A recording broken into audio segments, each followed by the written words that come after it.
Okay? Ayun.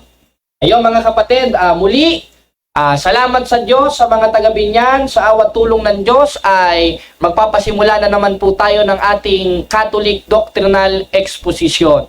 At muli, sa awat tulong ng Diyos, ano bang purpose ng Catholic Doctrinal Exposition, lalo na po ang mga minamahal nating tao sa Binyan? Ito ba'y para manira ng kapwa?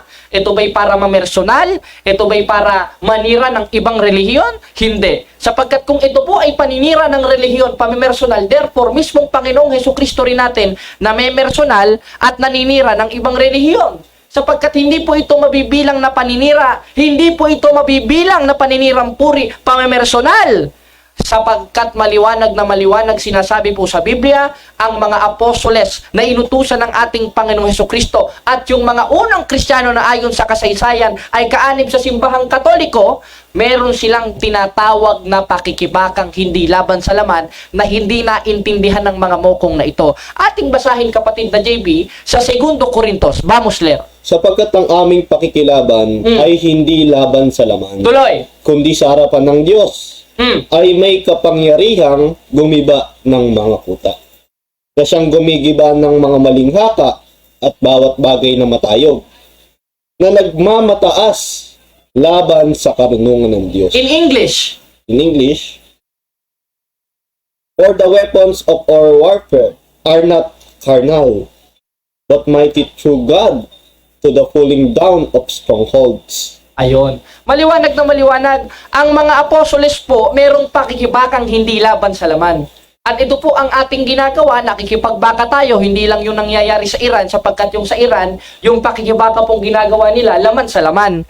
Bilang mga Katolikong Kristiyano, isa sa dapat ugaliin natin sa tunay na simbahan, yung pakikipaglaban na hindi laban sa laman. Ano yon? Doon po natin makikilala ang totoo, masisiyasat ang totoo, sapagkat ito po ay utos. Hindi po pwedeng mabilang ito sa paninira. Basahin natin sa 4.1 ng unang 1, basahin natin kapatid na JB. Nang 4.1.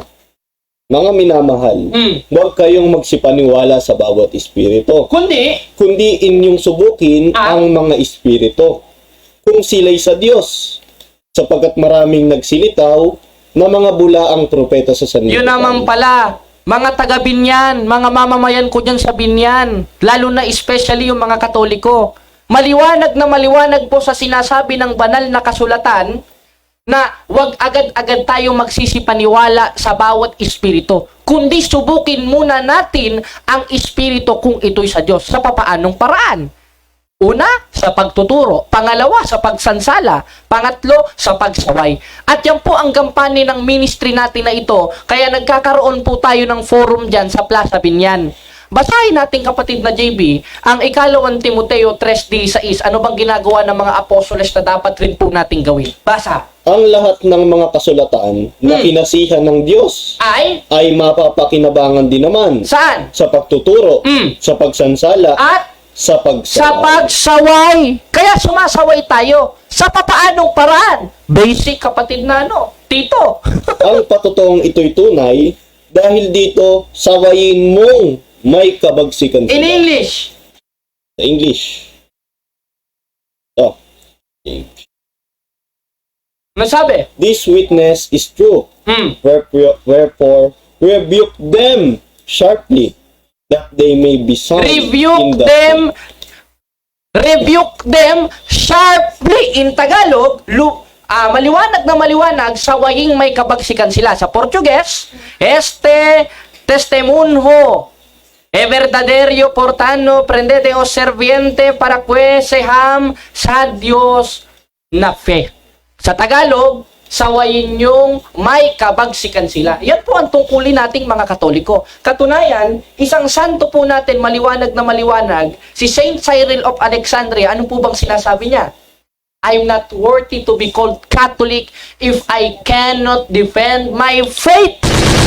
Straight to the point. Hindi ako karapat dapat tawaging Katoliko kung hindi ko kayang ipagtanggol ang pananampalataya ko. Amen! Amen. Straight to the point. Kaya tayong mga taga-Binyan, sa Binyan Plaza, kung may nangangaral po sa atin na mga pastor, wag po nating igalang yung aral nila. Sapagkat ang utos po ng Biblia, subukin, hindi galangin, punahin, hindi respetuhin. Dahil masama po yung rumerespeto sa maling pananampalataya. Meron pang ibang nagsasabi, ay, mapa-born again, mapa-baptist, mapa-iglesia ni Kristo. Iisa lang ang sinasamba nating Diyos. Isa pong kapalaluhan yon. Wala pong aral ang Iglesia Katolika nun na nagsasabi na ang born again at iba-iba pang mga sekta ng mga protestante na mga umurong sa simbahan ay iisa lang ang Diyos nating sinasamba. Wala po sa aral ng simbahan yon. Sa Biblia, iba-iba po ang Diyos. 4:8 ng Galacia, kapatid na JB. Basa, vamos leer. Kayong man ang panahong yaon, sa hindi ninyo pagkakilala sa Diyos, kayo'y nasa pagkaalipin nang sa katutubo ay hindi mga Diyos. Maliwanag na maliwanag. Sa Portuguese, autrora proem no cancedo a Dios servias. Oasque pornatuaze nhau soao dioses. Maliwanag to maliwanag. Dioses, in English, gods, plural. Ibig sabihin, sa Biblia, meron pong sinasabing maraming mga Diyos. Pero sino ba yung tunay na Diyos? Basahin natin sa 8:4 hanggang 5 ng unang Timoteo. Basahin natin, kapatid na JP. Unang Timoteo. 8:4. Unang Timoteo, bro. Oh. Wala. Wala ba?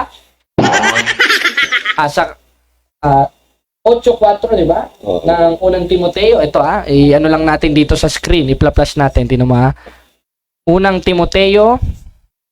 Ito. Unang Korinto ata. Unang Korinto, yun. Unang Korinto pala, kapatid na JB. Nalimutan ko na tuloy, Ay, ba't? Unang Korinto 8:4. Ano bang sinasabi hanggang patuloy? Tungkol nga sa pagkain na inihandog sa Diyos-Diyosan, Meron pala mga Diyos-Diyosan. Tuloy pa. nalalaman natin ang Diyos-Diyosan ay larawan ng mga bagay na hindi totoo. Tuloy. At walang Diyos liban sa iisa. Sino? Sapagkat bagamat mayroong mga tinatawag na mga Diyos, Ayun, wait lang. Putulin muna natin dyan. Sa Biblia, meron tinatawag na mga Diyos. Pero tunay na Diyos ba sila? Ang sagot, hindi. Anong tawag sa kanila? Pag inulit po natin ang basa, Diyos-Diyosan. Pero ilan po ba yung Diyos? At nasan po ba yung tunay na Diyos? Ituloy natin ang basa, kapatid na JB. sapagkat bagamat mayroong mga tinatawag na mga Diyos, Meron tinatawag. Kaya nga itong si Kibuloy, nagpapakilala rin Diyos itong demonyo na ito maging sa langit o maging sa lupa, Tuloy. gaya ng may maraming mga Diyos. Maraming mga Diyos. Ano yun? Paano ipapaliwanag ito ng mga nagsasabi na iisa lang ang Diyos nating sinasamba? Mapa-born again, mapa-baptist, mapa-loko-loko, mapa-siraulo, gaya na itong mga kumukontra sa aral lang simbahan. Iisa lang Diyos natin, kontra nga Sino ang tunay na Diyos? Tuloy. Sa 6. Ngunit sa ganang atin, Sa ganang atin, mga Kristiyano, na ayon sa kasaysayan, yung mga Katoliko lang. ay Sino? may iisang Diyos lamang, Iisang Diyos lamang! Sino? ang Ama, Ang Ama! nabuhat sa Kanya ang lahat ng mga bagay, Oh! at si Heso Kristo. At si Heso Kristo! Straight to the Kaya point. sa ating mga Kristiyano na ayon sa kasaysayan, yun ang mga Katoliko, iisa lang po ang kinikilala nating Diyos. Tayong mga Katoliko. Sino? Ang Ama at ang ating Panginoon Kristo. And that context, and the subject of the sentence of that verse in 28:19 of Book of Matthew is the Father, Son, of the Holy Spirit. In 7:10 of Revelation, Amplified Bible 2015, that will be considered as the Holy Trinity. Yan po ang sinasamba ng simbahang Katoliko. Bakit? Dahil iisa lang naman po yung kinapaparoonan ng ating Panginoon Kristo na siyang isang persona ng Santissima Trinidad. Alin? Yung kanyang simbahan. Doon lang po naglalagi ang tunay na Diyos. Katunayan, 28:20 ng Mateo ating basahin. Anong sabi, kapatid na JB? Ito. Na ituro ninyo sa kanilang ganapin ang lahat ng mga bagay na iniutos ko sa inyo. At narito, ako'y sumasa inyong palagi hanggang sa katapusan ng hanggang sa katapusan ng panahon, sumasa ating palagi ang ating Panginoon Kristo. Ngayon, basahin natin sa kasaysayan. Sino yung pinamamalagian niya? Ito ba yung born again Christian para sabihin natin pare-parehas lang tayo ng sinasambang Diyos? Kaya hindi na natin sila pwedeng punahin? Pakinggan nyo Para lang ito sa mga nag-aral ng grade 3. Ako ay naamin ko, bagsak ako sa grade 3. Kaya nga ngayon ko lang nalaman ito. Ewan ko lang sa mga pastorotoy, kolokoy, poy, torotoy, toy na ito. Basahin natin. Ganito po ang ating mababasa. This will be considered as a educational book po, mga kapatid. Ano po ang ating mababasa? O, yung mga tukmol dyan na kumukontra sa aral ng simbahan, lalo na itong mga tulisan, pakinggan nyo ito. O, anong sabi? O, ito hanapin ko lang dito. Maliwanag na maliwanag. Anong sabi? Educational book ito. Basahin ninyo. Dito sa kasaysayan ng daigdig. Ayan. Flash natin sa screen Ayan. Sa kasaysayan ng daigdig. Maliwanag na maliwanag. Kaya kapatid na Jimmy, mai-flash mo. Ayan, mai-flash mo sa iyong screen. Diyan po sa kasaysayan ng daigdig. Anong pahina yan, kapatid na Jimmy? Ako na, ayan. Ayan. Basahin ko Sa pahina 179, ito po ay referred sa 28:20 o Book of Matthew, na siyang kinapaparoonan ni Kristo hanggang sa katapusan ng panahon ng mga tunay na Kristiyano. Tanong, sino yon at nasan yon at ano yon? Basahin natin. Educational book ito. Bobo na lang ang hindi makakaintindi nito, lalo na yung mga tulisan dyan. Pero hindi ko sinasabing bobo kayo, pakinggan natin. Nagsimula ang katawagang simbahang Katoliko upang tukuyin ang tunay na Kristiyanong simbahan. Straight to the point. Tuloy ang basa. Anong sabi? Si Jesus. Flash natin sa screen. Anong nakalagay? Si Jesus ay nasa simbahang Katoliko. Straight to the point. Nasaan ang ating Panginoong Hesukristo na kanyang pinamamalagian na siyang tunay na Diyos? Nasa simbahang Katoliko. Ngayon, kung nasa simbahang Katoliko lang ang tunay na Diyos, sino itong Diyos ng mga Baptist, born again at Iglesia ni Cristo ni Manalo? Yan po yung sinasabi sa 8:4 ng unang Korinto na mga tinatawag lang na Diyos, pero nang siya katutuboy, hindi mga Diyos. Ngayong hindi mga Diyos, itinuturo nila sa mga Katoliko yan. Kung tunay kang Katoliko, ano yung tungkulin mo? Ngayong nilalaso ng ating mga kapatid, ng mga peking Diyos ng mga born again Christian, peking Kristo ng mga Baptist, sapagkat ayon mismo sa hula, sa 24:24 ng Mateo, merong mga lalabas na mga bulaang Kristo, mga bulaang Diyos. Ngayon, nalaman na natin, bilang Katoliko, nasa atin ang tunay na Diyos, nasa kanila yung peking Diyos. Kung makita nating pinangangaralan ng born again yung ating kapatid sa pananampalataya, kung talagang totoong Katoliko ka, anong sabi ni Saint Cyril of Alexandria? Hindi ako karapat dapat tawaging Katoliko kung hindi ko kayang ipagtanggol ang pananampalataya ko. Therefore, bilang Katoliko, obligado tayong punahin yung mga walang yan sapagkat nang lalason at nang bubulag yan para pagkakitaan. Bakit? 16:18 ng Roma. Basa, kapatid na JB. Sapagkat ang mga gayon ay hindi naglilingkod sa Kristong Panginoon, kundi sa kanilang sariling tiyan. Kaya nga lalaki ng tiyan ng mga walang yung pastor na yan At sa pamamagitan ng kanilang mabuting pananalita at maiinam na mga talumpati ay dinadaya ang puso ng Kung dinadaya ang mga puso ng mga walang mali, anong gagawin mo kung dinadaya? Pagpalagay mo, martial ako. Merong nakawang nangyayari, snatcher. Bilang martial, tungkulin ko na punahin yung, sawayin yung snatcher. Bilang mga Katoliko, meron tayong nakikitang dinadaya. Lalo na yung mga bagong Katoliko o yung mga, ano bang tawag doon, kapatid na JB? Yung mga inactive na Katoliko, niloloko. Bilang Katoliko, obligado tayong punahin yung mga nanloloko sa kanila na hindi naman naglilingkod sa Kristong Panginoon, kundi sa kanilang sariling tiyan. Obligado tayo bilang mga Katoliko. Bakit? 20:28 ng Gawa, ayon mismo kay San Lucas, obligado tayong ingatan ang kawan. Sa papaanong paraan?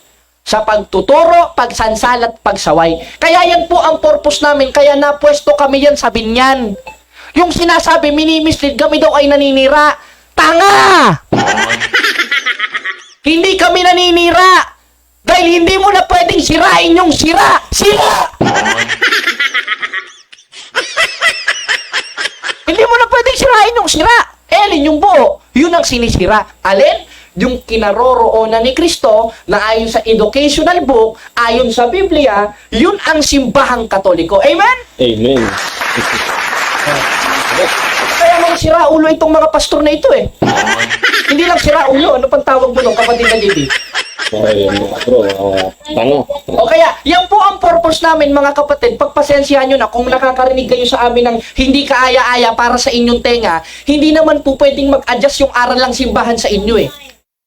Sapagkat wala pa tayo, semelya pa lang tayo ng tatay natin, nandyan na po ang aral lang simbahan. Nasa sinapupunan pa lang tayo ng ating mga magulang, nandyan na po ang aral ng simbahan. Napakakapal na lang ng pagmumukha natin kung yung aral pa ng simbahan na matanda sa atin ang mag-a-adjust sa atin. Di ba kapatid na JB?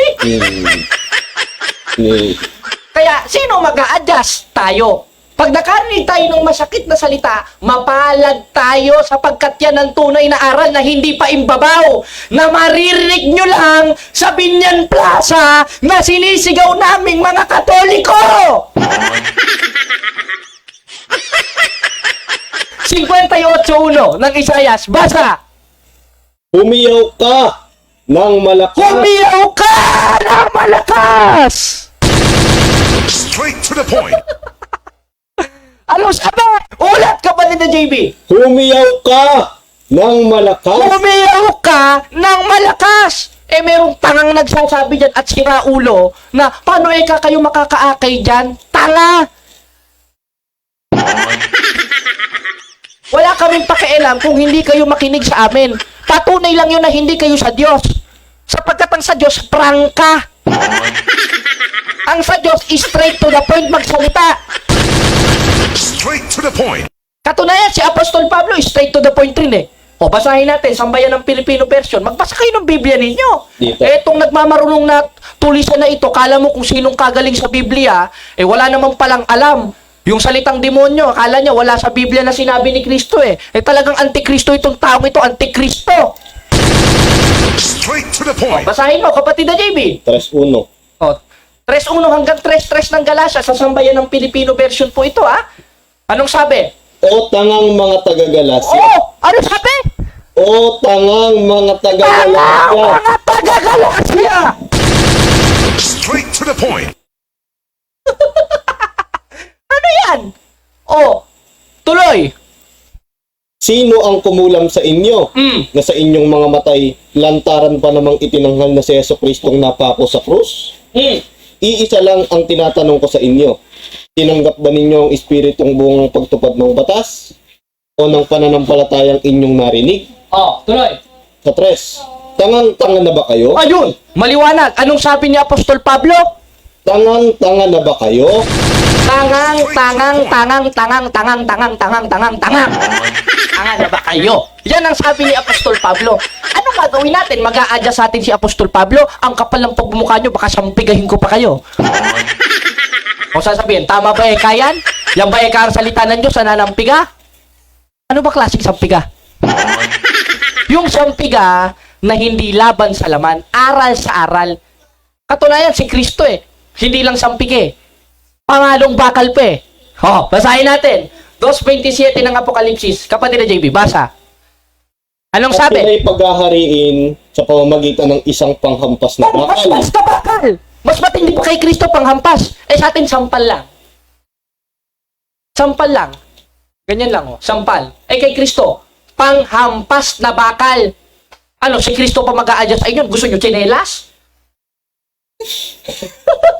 Masakit yan. Ano gusto nyo, tsinelas? Masakit na yan. Eh si Kristo, sabi bakal eh.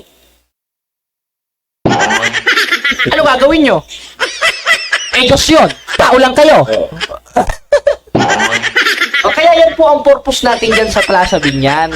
Para paulit-ulit po nating maunawaan sapagkat connected tayo. Hindi para manira, hindi para mang-alipusta, hindi para mamersonal, kundi para maging straight to the point at makipagbaka, pumuna upang mabalahan ang mga kapatid na Katoliko. Ito po ay especially para sa mga Katoliko, hindi para sa mga Protestante itong study na ito.